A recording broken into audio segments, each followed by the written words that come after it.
नमस्कार दोस्तों, स्वागत है आप सभी का एक बार फिर से। मैं प्रमोद कुमार, जिंदगी बनाए आसान से। विपश्यना करने में क्या खतरे हैं या क्या खतरा हो सकता है विपश्यना करते समय। वीडियो में आगे बढ़ने से पहले अगर आपने चैनल को सब्सक्राइब नहीं किया है, चैनल को सब्सक्राइब कर लीजिए। मैं यहाँ एक घटना का वर्णन करना चाहूँगा। जब मैं 10 दिवसीय पाठ्यक्रम में पहली बार शामिल हुआ था, एक लड़का था जिससे मैं इगतपुरी केंद्र पहुंचने के बाद पहले मिला था। यानी कि पहले दिन आप सभी से बातचीत कर सकते हैं, दूसरे दिन से आप वहां पर बातचीत नहीं कर सकते हैं। वह मुझे सामान्य लग रहा था क्योंकि हमारे बीच बहुत कम बातचीत होती थी।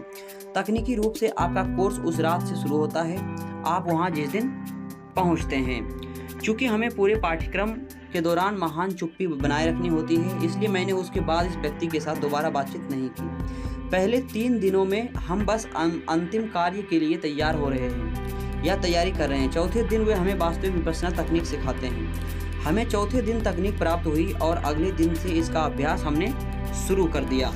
अगले दिन वह व्यक्ति जिससे मैं पहले मिला था ध्यान कक्ष में बैठा था। ध्यान का समय समाप्त होने के बाद भी वह 2 घंटे तक वहीं बैठा रहा। इसमें कुछ भी गलत नहीं था। अचानक वह लगातार गहरी सांसें लेने लगा। सांस लेते समय अजीब सी आवाज़ें निकाल रहा था। तो एक स्वयंसेवक ने इसे देखा और उसे जगाने की कोशिश की, लेकिन यह आदमी इस प्रक्रिया में इतना शामिल था कि वह अपने आंखें खोल ही नहीं रहा था। स्वयंसेवक ने उसके चेहरे पर पानी छिड़कने की कोशिश की, लेकिन वह नहीं उठा। स्वयंसेवक ने हमसे मदद मांगी। हमने सचमुच अपने हाथों से उसकी आंखें खोलने की कोशिश की, लेकिन यह सब व्यर्थ रहा। उसने आंखें नहीं खोली। आंखें खोलने की कोशिश करने के बाद भी सब व्यर्थ रहा। वह आदमी मैं बैठने की मुद्रा में अपने पैर भी नहीं खोल रहा था, जो कि 20-30 मिनट के भीतर ही नए लोगों के लिए बहुत असुविधाजनक हो जाता है। अब वह कुछ इस तरह बड़बड़ाने लगा, अरे भाई छोड़ तो मुझे बुढ़ा जैसा ज्ञान होना है।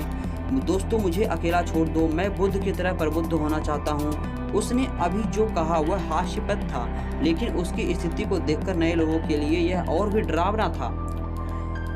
तब स्वयंसेवक ने हमें ध्यान कक्ष छोड़ने के लिए कहा। इस व्यक्ति को उसके हाल पर छोड़ दिया। उस दिन के बाद मैंने उस आदमी को हॉल में नहीं देखा, इसलिए मुझे यह जानने की बहुत ज़्यादा उत्सुकता थी कि उसके साथ आखिर क्या हुआ होगा। आखिर दिन जब हमें बात करने की अनुमति दी गई, लास्ट वाले दिन, मैंने सीधे उस स्वयंसेवक के पास गया जो उस दिन मौजूद था। उससे घटना के बारे में पूरा पूछा। उसने मुझे बताया कि उन्होंने उससे उस रात को घर वापस भेज दिया था। क्यों घर वापस भेज दिया था, मैंने उनसे पूछा। उन्होंने बताया कि उस व्यक्ति ने पहले से ही कुछ अन्य तकनीकी ध्यान का प्रैक्टिस किया हुआ था। तकनीक को विपश्यना के साथ मिक्स कर रहा था, जिससे समस्या पैदा हो गई। यानी कि कोई भी अलग टेक्निक्स का आपको उपयोग नहीं करना होता है। जो भी वहाँ पर बताया जाता है उसी का उपयोग करना होता है। जिस तरीके से बताया गया होता है उसी तरीके से करना होता है। आपने अगर पहले मेडिसिन की कोई और तकनीक सीखा हुआ है, उसके साथ में उसको मिक्स नहीं करना होता है, क्योंकि यह खतरनाक हो सकता है। विपश्यना तब तक बिल्कुल भी खतरनाक नहीं है जब तक आप इसे शुद्ध रूप में करते हैं। जैसे ही आप इसे किसी और तकनीक के साथ मिलाने की कोशिश करते हैं, आपको समस्या का सामना करना पड़ सकता है।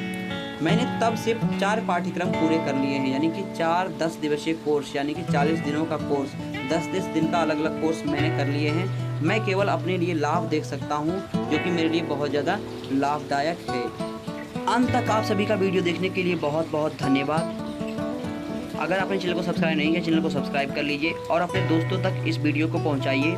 जो भी विपश्यना के लिए जा रहे हैं, ध्यान रखें कोई भी और टेक्निक का उसके साथ मिक्स नहीं करें। जिस तरीके से जैसा आपको बताया जाता है उसी तरीके से उसका अभ्यास करें, तब आपके लिए वह बहुत ज़्यादा फ़ायदेमंद साबित होगा।